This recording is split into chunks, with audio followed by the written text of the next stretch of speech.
तो आइए दोस्तों, आज क्लास 10th की इंग्लिश प्रोज का 4th चैप्टर सोक्रेटिस की हम समरी का अध्ययन करेंगे। और ये जो सोक्रेटिस नामक चैप्टर है, इसको लिखा गया रोडा पावर के द्वारा, जिनका जीवन काल 1890 से 1957 तक रहा। तो एक बहुत अच्छी और ऐतिहासिक कहानी है,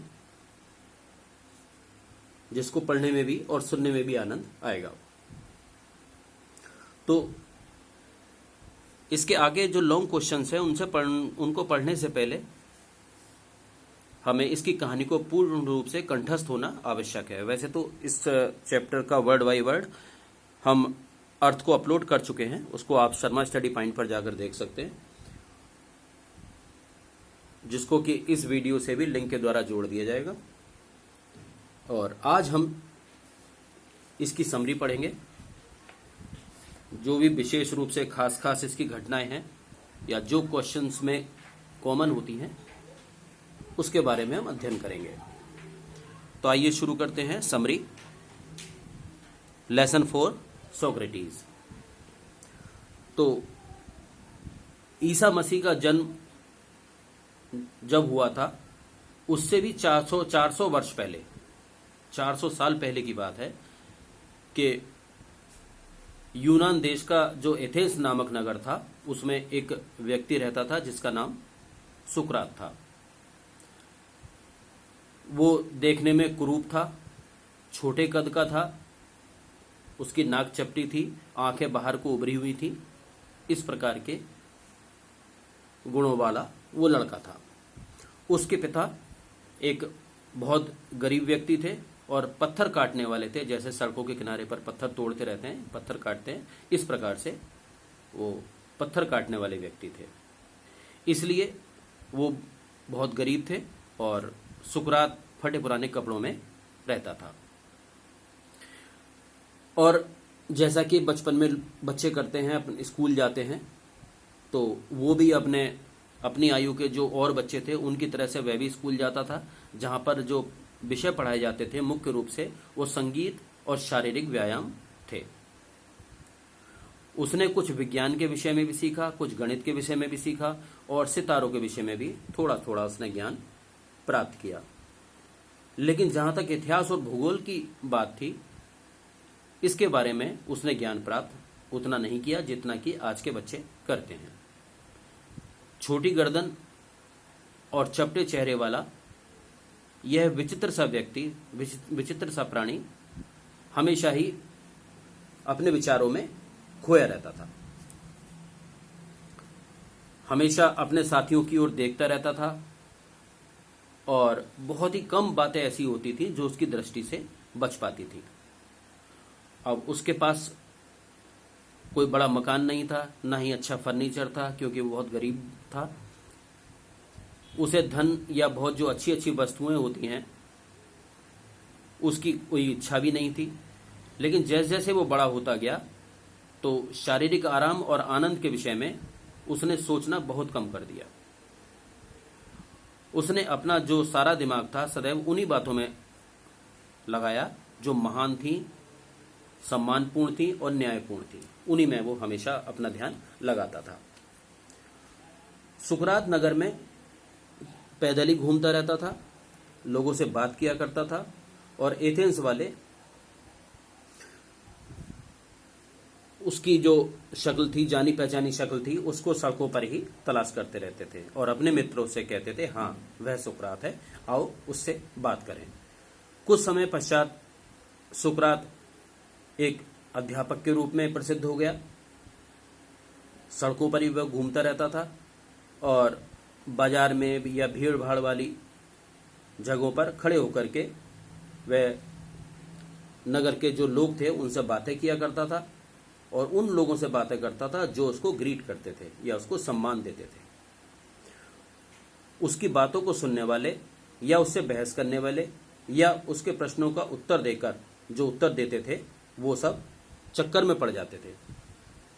क्योंकि सुकरात ने अपने देशवासियों को यह बताया कि प्रत्येक व्यक्ति को अपने लिए स्वयं अपने सोचने की क्षमता को विकसित करना चाहिए, जिससे वह अपने विवेक का पूर्ण प्रयोग कर सके और स्वयं इतनी शक्ति प्राप्त करे कि उसके ये समझ में आ जाए कि क्या बात उचित है, न्यायपूर्ण है, सत्य है और सुंदर है। इस बारे में वो पूरी तरह से जान सके और उसी के अनुसार अपने आचरण को ढाल सके। अब सुकरात एथेंस को एक आदर्श राज्य बनाना चाहता था। उसने अपने शिष्यों और अनुयायियों से यह कहा कि वह उसी समय प्रसन्नता का एहसास कर सकेगा जब प्रत्येक नागरिक, जो नगर का प्रत्येक नागरिक या एथेंस का प्रत्येक नागरिक अपने मस्तिष्क को यह शिक्षित करके यह जान ले कि क्या चीज उचित है और क्या उत्तम है। वो विश्वास करता था कि प्रश्न करने से और विचार विमर्श करने से इसमें बहुत अधिक उसे मदद मिलेगी। इसलिए वह हमेशा लोगों से बात किया करता था और सड़कों पर इधर से उधर वो घूमता रहता था। अब समय के साथ साथ जैसे जैसे सुकरात बूढ़ा हुआ तो वो जो है बहुत दूर दूर तक प्रसिद्ध हो गया और बहुत से जो धनी व्यक्ति थे वो अपने द्वार खुले रखते थे उसके लिए, क्योंकि वो उसको अपने मेहमान के रूप में, अपने अतिथि के रूप में उसका स्वागत करके अपने आप को बहुत अधिक सम्मानजनक महसूस करते थे। अब धीरे धीरे सुकरात के शिष्य भी बनते चले गए और शिष्य भी उसके साथ रहने लगे। जहां भी वह जाता था वो सारे शिष्य उसके साथ साथ जाते थे। उनमें एक शिष्य था प्लेटो, जिसको अफलातून कहा जाता था। तो अफलातून नाम का भी एक शिष्य था जो नवयुवक था और वो शिष्य प्लेटो अपने गुरु के द्वारा कहे गए प्रत्येक शब्द को याद कर लेता था और सुकरात के जीवन के बाद प्लेटो भी उतना ही प्रसिद्ध हुआ जितना कि स्वयं सुकरात प्रसिद्ध था, उतना ही प्लेटो भी प्रसिद्ध हो गया, क्योंकि वो उसी कही हुई बातों को अपने पास संचित कर लेता था और याद कर लेता था। यद्यपि बहुत सारे लोग ऐसे भी थे जो उस बूढ़े व्यक्ति से प्रेम करते थे तथा उसकी जो उसके विद्वानता थी या उसके समझदारी थी उसमें वो आनंदित होते थे, किंतु कुछ ऐसे भी थे उनके साथ साथ जो उससे सहमत नहीं होते थे। अब सुकरात ने यह सिखाया कि मनुष्य का अपना मस्तिष्क देवताओं की तुलना में अधिक स्वयं उसके आचरण को अधिक प्रभावित करता है। यानी कि देवता इतने प्रभावित नहीं करते हैं जितना कि उसका अपना स्वयं का मस्तिष्क उसके आचरण को प्रभावित करता है। कुछ लोगों को ये उसकी जो सोच थी या ये उसका विचार था एक नया और दुष्टतापूर्ण प्रतीत होता था। सुकरात कहता था कि जो एथेना और यूनान के अन्य देवता हैं उनको बलि चढ़ाने की अपेक्षा और भी कुछ दूसरे उच्च और श्रेष्ठतम कार्य हैं। जबकि बहुत सारे मनुष्य ये सोचते थे कि सुकरात जो देश के नवयुवक हैं उनको गलत रास्ते पर ले जा रहा है।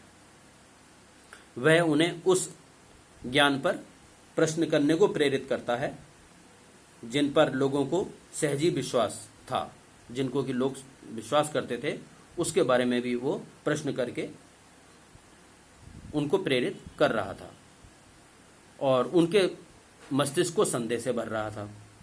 यानी कि जो कुछ भी उन्हें पढ़ाया गया था, सिखाया गया था, उसके खिलाफ वो प्रश्न कर करके उनके प्रति वो संदेह से उनके दिमाग को भर रहा था। ऐसा कुछ लोग सोचते थे। जो एथेंस के शासक थे वो सुकरात को अपने सामने उपस्थित होने के लिए उन्होंने उनको बुलावा भेजा और उनसे कहा कि अपनी सफाई दें न्यायालय में आकर के। अब सुकरात के जो मित्र थे, जो उसके वेल विशर थे, उन्होंने उससे कहा सुकरात से कि या तो वो भाग जाए या छिप जाए। इस बात की उन्होंने प्रार्थना की। जब तक कि ये तूफान समाप्त ना हो जाए, शांत ना हो जाए, तब तक वो या तो भाग जाए या छिप जाए। लेकिन सुकरात कायर नहीं था। वह जानता था कि जो कुछ भी उसने किया है वो गलत नहीं किया है। उसने केवल वही सिखाया है नवयुवकों को जिसे वो उचित समझता है, सच्चा समझता है और सम्मानपूर्ण समझता है। इसलिए वो न्यायालय में चला गया। उसके कपड़े और जूते यात्रा के कारण धूल से सने हुए थे और वो थक चुका था, लेकिन सभी लोग ये जानते थे कि उसके जो गंदे कपड़े थे उसमें एक उदार हृदय छिपा हुआ है। उसने एक बहुत शक्तिशाली और ओजस्वी भाषण दिया। उसने एथेंस वासियों से कहा कि उन्हें उसके जीवन के कुछ अंतिम यदि वो वर्ष ले भी लें तब भी उन्हें कुछ प्राप्त नहीं होगा, किंतु जिस बात को वह उचित समझता है उसके लिए वह बार बार मरने के लिए तैयार है। न्यायाधीशों ने भी उसकी बात सुनी। जो जज थे उन्होंने उसकी बात सुनी, उससे बहुत से प्रश्न किए और अंत में उसे मृत्युदंड दे दिया। वह जो वृद्ध व्यक्ति था अर्थात जो सुकरात था, उसने कोई भी शिकायत नहीं की, अपनी छड़ी का सहारा लिया और न्यायालय जिसमें लोगों की भीड़ भरी हुई थी उसको वो देखता रहा। और उसके जो शिष्य थे जिनमें प्लेटो और जो दूसरे शिष्य थे वो पूरे समय तक न्यायालय में रहे। उसने उनसे कहा कि अच्छे मनुष्य का कोई भी अनिष्ट नहीं कर सकता है, ना तो इस जीवन में और ना ही मृत्यु के बाद। अतः तुम लोग प्रसन्न बने रहो। आई हैव टू गो, मुझे जाना है और मेरे प्रस्थान का समय आ गया है। हमें अपने अपने रास्तों पर जाना है, आपको जीवित रहने के लिए और मुझे मरने के लिए। तब सैनिक आए, उसे जेल में ले गए। उसकी पत्नी अपने तीनों बच्चों के साथ उसके पीछे पीछे गई। उसके जो प्रिय शिष्य थे वो भी उसके साथ थे और पूरे समय तक वो उससे बातें करते रहे। और सुकरात ने उन्हें बहुत अच्छे अच्छे उपदेश भी दिए, मूल्यवान उपदेश दिए, जिनको उसके शिष्यों ने अपने हृदय में संचित कर लिया। लेकिन वो पूरे समय तक जानते थे कि सुकरात शीघ्र ही प्रस्थान कर लेगा इस संसार से, इसलिए वो उदास थे। अब प्लेटो ने जैसा कि लिखा है कि वह हमारे पिता के समान था जिसे हमसे छीना जा रहा था। अब जो हमारा शेष जीवन है वो अनाथ के रूप में बीतेगा। अब पेड़ों के जो पीछे जो सूर्यास्त होने का समय आया, तभी उस समय पर जेलर आया। उसने सुकरात से कहा कि वो मृत्यु के लिए तैयार हो जाए। एथेंस में जो सारे व्यक्ति थे जिनको भी मृत्युदंड मिलता था, उनको पीने के लिए एक प्याला दिया जाता था जहर से भरा हुआ, और वो उनको पीना पड़ता था। सुकरात जानता था, इसलिए सुकरात ने जो है सिर हिला करके अपनी स्वीकृति जेलर को दे दी, जिसने उसकी ओर देखकर दुखी स्वर में कहा था कि सुकरात, मैं तुम्हें उन व्यक्तियों से भी, जो भी व्यक्ति अब तक यहाँ पर आए हैं और जिनको मृत्युदंड दिया गया है, उन सब से मैं तुम्हें यहाँ पर श्रेष्ठ मानता हूँ, सज्जन भी मानता हूँ और विनयशील भी मानता हूँ। और जब मैं तुम्हें यह जहर का प्याला पीने के लिए दूं या कहूं तो तुम मुझ पर क्रोध मत करना, क्योंकि इसके लिए मैं दोषी नहीं हूं और इसके लिए जो अन्य लोग हैं वो ही दोषी हैं। फिर वह फूट फूट कर रोया और बाहर चला गया। और जब वह वापस लौटा तो उसके हाथ में जहर का प्याला था।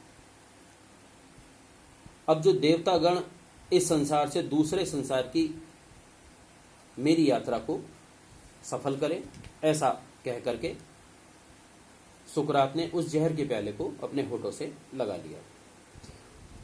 और जो उसके शिष्य थे उनके आंखों से आंसू निकल पड़े। उन्होंने अपने आंसुओं को रोकना चाहा, लेकिन फिर भी एक शिष्य जोर से सुबकियां लेकर के रोने लगा। इससे जो अन्य शिष्य थे वो भी दुखी हो गए और शीघ्र ही कमरे में रोने की आवाज भर गई। जहर से भरे हुए जो प्याला था, जहर से भरा हुआ प्याला, उसको सुकरात ने अपने हाथ में लिया और थोड़ा सा रुका। उसने पूछा कि यह शोर कैसा है? मैंने सुना है ये किसी भी आदमी को शांति से मरना चाहिए।